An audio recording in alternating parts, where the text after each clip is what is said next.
Assalamu alaikum and welcome to Unlock Pharma with Dr. Umair.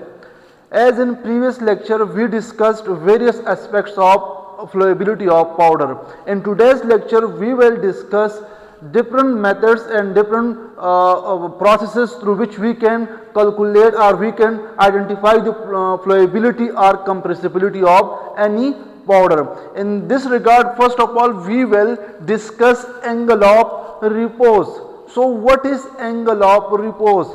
Actually, angle of repose is the maximum angle between the surface of a pile of a powder and the horizontal plane. What does it mean?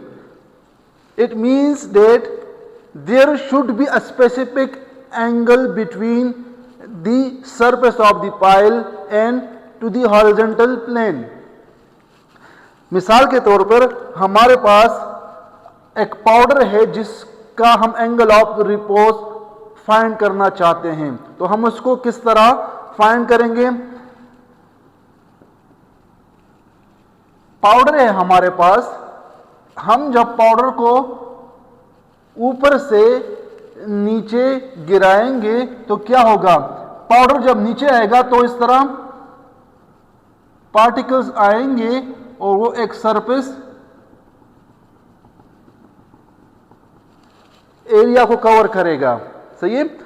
अब हम कहते हैं कि angle of repose एक angle है जो कि यहां पर जो टॉप है, अगर हम इसको नीचे से ले आए और ये हॉरिजॉन्टल प्लेन, तो यहां पर जो एंगल बनेगा इस एंगल को हम कहते हैं एंगल ऑफ रिपोज। ये जो एंगल इस टॉप के साथ, ये वाला एंगल और इसका जो हॉरिजॉन्टल है, प्लेन है, इसके साथ जो एंगल बनेगा इसको हम कहते हैं एंगल ऑफ रिपोज। अब एंगल ऑफ रिपोज को हम फाइंड किस तरह करेंगे? अब यहां पर एक बात समझने की है कि एंगल ऑफ रिपोज हमें क्या बताएगा, किस तरह हम आइडेंटिफाई करेंगे कि हमारा पाउडर क्या है, वो फ्लोएबल है या फ्लोएबल नहीं है, प्रॉपर्टीज क्या होंगी हमारे पाउडर की। तो यहां पर आप देखिए, इसको मैं बहुत ही सिंपल तरीके से एक्सप्लेन कर रहा हूं आपके लिए। दो तरह के पाउडर हम लेंगे इसको एक्सप्लेन करने के लिए। एक हमारे पास ये हो गया, सही है, और दूसरा जब हम ऊपर से पाउडर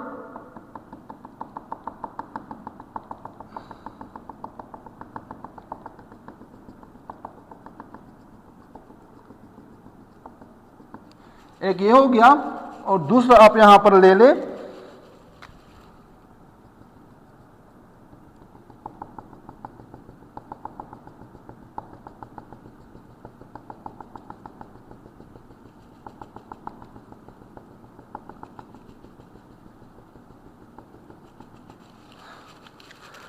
अब यहां पर देखिए, दो पाइल्स हमारे पास बने हैं। जब हमने पाउडर को नीचे गिराया तो हमारे पास दो तरह के पाइल्स बने हैं। एक का जो टॉप सरफेस है वो यहां पर आएगा ये, और दूसरा का जो टॉप सरफेस है वो यहां पर आएगा। अब हम यहां से एक एंगल बनाएंगे, वो इस तरह होगा, ये टॉप होगा तो ये आ जाएगा और जो हॉरिजॉन्टल है वो ये आ जाएगा। सही है। इसके दरमियान जो एंगल होगा ये वाला, ये हो जाएगा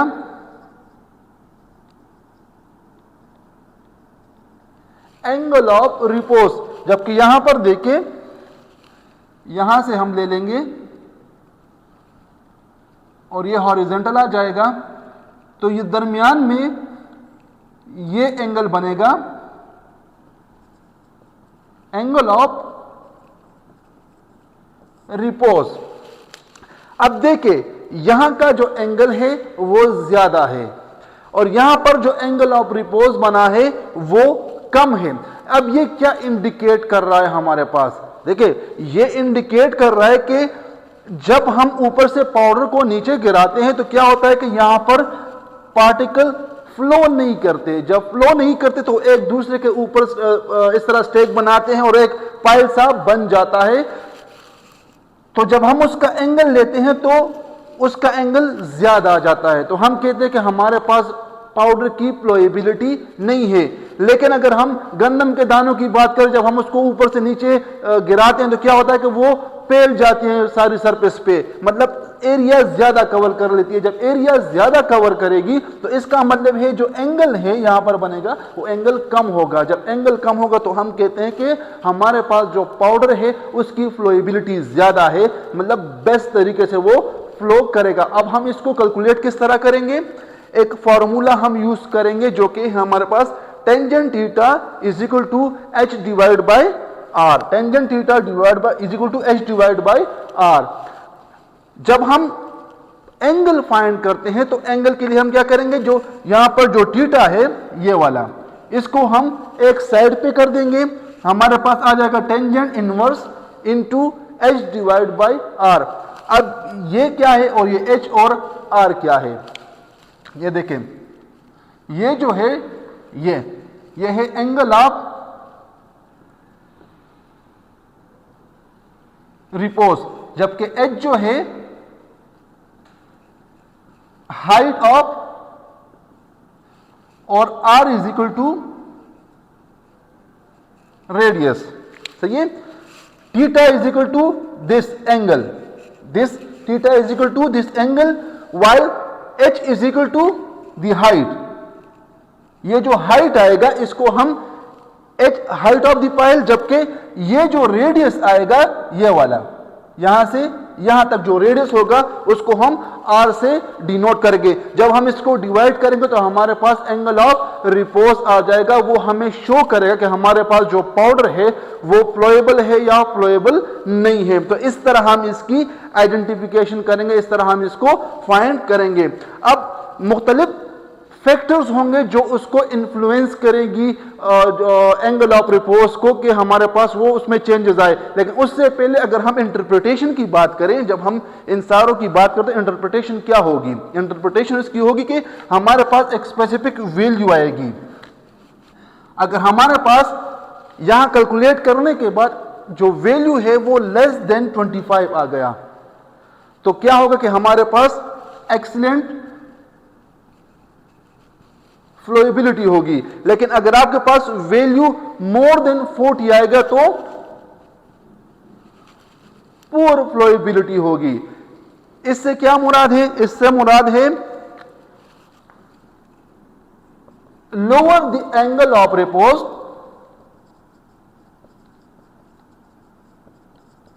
lower the angle of repose क्या होगा, greater will be the flowability. Lower the angle of repose, greater will be the flowability. Greater the angle of repose, lower will be the flowability. अगर angle of repose ज्यादा होगा इसका मतलब है कि एक बड़ा सा पाइल बना हुआ है और हमारे पास फ्लोएबिलिटी कम है। अगर एंगल ऑफ रिपोज कम होगा यहां पर तो इसका मतलब है कि फ्लोएबिलिटी बेहतर है और हमारे पास एंगल कम आया हुआ है। अब फैक्टर कौन कौन से होंगे जो कि उसको इन्फ्लुएंस करेंगे, इंटर पार्टिकुलर फ्रैक्शन। सबसे पहले क्या है कि इंटर पार्टिकल फ्रैक्शन, क्या मतलब है इसका, कि ये जो पार्टिकल्स हैं इन पार्टिकल्स के दरमियान फ्रिक्शन क्या है। अब यहां पर इस फिगर को अगर हम देखें तो यहां पर फ्रिक्शन ज्यादा है। जब फ्रिक्शन ज्यादा है तो पार्टिकल नीचे फ्लो नहीं कर रहे हैं, वो एक दूसरे के साथ स्टिक हो रहे हैं। जब स्टिक होते हैं तो हमारे पास इस तरह एक पाइल बन गया। अगर हम यहां पर बात करें तो यहां पर फ्रिक्शन कम है। जब फ्रिक्शन कम है तो हमारे पास फ्लो ज्यादा होगी। एक जनरल रूल है कि अगर फ्रिक्शन कम होगा तो हमारे पास फ्लो प्रॉपर्टी या मोशन ज्यादा आएगा। तो इस वाले फिगर में अगर हम देखें तो हमारे पास एंगल कम आ रहा है तो इसका मतलब है कि हमारे पास फ्रिक्शन उसमें कम है। तो इंटर पार्टिकल फ्रिक्शन जो है वो इन्फ्लुएंस करेगा आपके पास एंगल ऑफ रिपोज को। अगर फ्रिक्शन ज्यादा होगा तो एंगल ऑफ रिपोज ज्यादा होगा। एंगल ऑफ रिपोज ज्यादा होगा इसका मतलब है फ्लोएबिलिटी कम होगी। अगर इंटर पार्टिकल फ्रिक्शन कम होगा इसका मतलब है कि एंगल ऑफ रिपोज हमारे पास कम होगा। जब एंगल ऑफ रिपोज कम होगा इसका मतलब है कि फ्लोएबिलिटी ज्यादा होगी। साइज भी लार्जली इन्फ्लुएंस करता है। अगर आप लार्जर पार्टिकल की बात करें तो वो प्रॉपरली नीचे नहीं आएंगे, वो एक दूसरे के साथ स्टिक करते जाएंगे और इस तरह एक पाइल बनेगा। जबकि अगर हम ग्रेन की बात करें तो उसका साइज कम होता है, तो वो इजिली फ्लो कर जाते हैं। सरफेस एरिया कम होती है, तो जितना सरफेस एरिया कम होगी तो उसकी फ्लोएबिलिटी ज्यादा हो जाती है। मॉइस्चर कंटेंट, अगर मॉइस्चर ज्यादा होगा तो पार्टिकल एक दूसरे के साथ स्टिक करेंगे।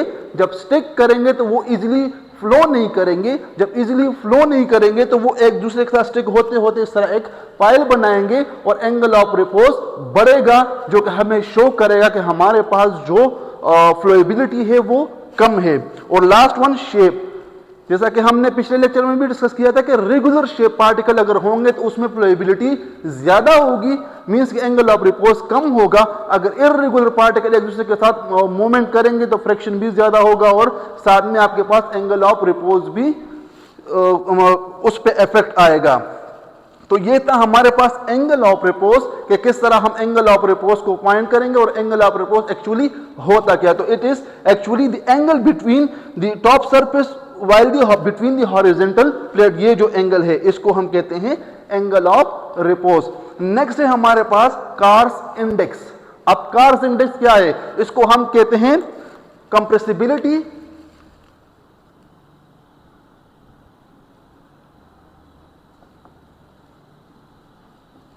compressibility index, car index also known as compressibility index।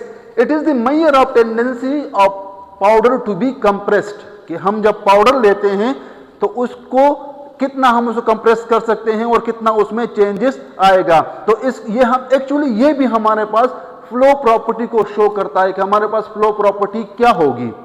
अब हम इसको किस तरह फाइंड करेंगे, हमारे पास एक फॉर्मूला है, tape density minus bulk density divide by tape density into 100। ये एक फॉर्मूला है जिसके बेस पे हम कार्स इंडेक्स फाइंड करेंगे और हम फ्लोएबिलिटी फाइंड करेंगे। अब ये टेप डेंसिटी क्या है, टेप डेंसिटी क्या है, टेप डेंसिटी एक्चुअली ये है कि लेट्स सपोज ये हमारे पास एक बीकर है या कोई भी हम पाउडर इसमें ले लेते हैं, डाई है। जब हम इसमें पाउडर ले लेते हैं तो हम इसको इस तरह टेप करेंगे। जब हम इसको टेप करेंगे तो क्या होता है कि इसमें जो एयर एंट्रेपमेंट हुई होगी वो खत्म हो जाएगी और पार्टिकल सेटल डाउन होंगे, तो इसको हम टेपिंग कहते हैं। और इसके बाद जो डेंसिटी होगी उसको हम टेप डेंसिटी कहते हैं। जबकि बल्क डेंसिटी क्या है, बल्क डेंसिटी ये कि इस इक्विपमेंट में हमने पाउडर डाल दिया, अब हम इसको टेप नहीं करेंगे। जब हम इसको टेप नहीं करेंगे, इस तरह टेप नहीं करेंगे, तो क्या होगा कि पार्टिकल लूजली पड़े हुए होंगे, उसमें एयर एंट्रेपमेंट भी होगी, तो इसको हम कहते हैं बल्क डेंसिटी। तो tape density minus bulk density divide by tape density into 100। तो इस तरह हम फाइंड करेंगे, हमारे पास जो फ्लोएबिलिटी है उसको हम फाइंड करेंगे। अब इंटरप्रिटेशन इसकी क्या होगी, अगर हमारे पास वैल्यू 5 से 15 के दरमियान होगी तो ये क्या शो कर रहा है, एक्सीलेंट फ्लोएबिलिटी शो कर रहा है कि हमारे पास फ्लो ज्यादा होगी। लेकिन अगर ग्रेटर देन 35 होगी तो पुअर फ्लोएबिलिटी होगी, फ्लोएबिलिटी क्या होगी, कम होगी। तो ये थी हमारे पास कार इंडेक्स। नेक्स्ट है हसनर रेशियो, ये भी हम फाइंड करते हैं फ्लोएबिलिटी के लिए। ये तीनों जो हम यूज करते हैं, हम फ्लोएबिलिटी फाइंड करते हैं, लेकिन मुख्तलिफ वैल्यूज हम यूज करते हैं, मुख्तलिफ फार्मूलाज हम यूज करते हैं। इसमें भी हम क्या करेंगे, tape density divide by bulk density. सही है, टेप डेंसिटी कि हम पाउडर लेंगे, उसको टेप करेंगे, उसको नीचे वो बैठ जाएगा और पाउडर डालेंगे, तो इसको हम कहते हैं टेप डेंसिटी। जबकि बल्क डेंसिटी, तो ये सारा जो है angle of repose, cars index और हसनर रेशियो, ये सारा तीनों जो है हम यूज करते हैं फ्लोएबिलिटी फाइंड करने के लिए। So this was all about today's lecture. If you want to take a screenshot from the lecture, you may take it from the board. For more videos, subscribe Unlock Pharma with Dr. Umair. Thank you.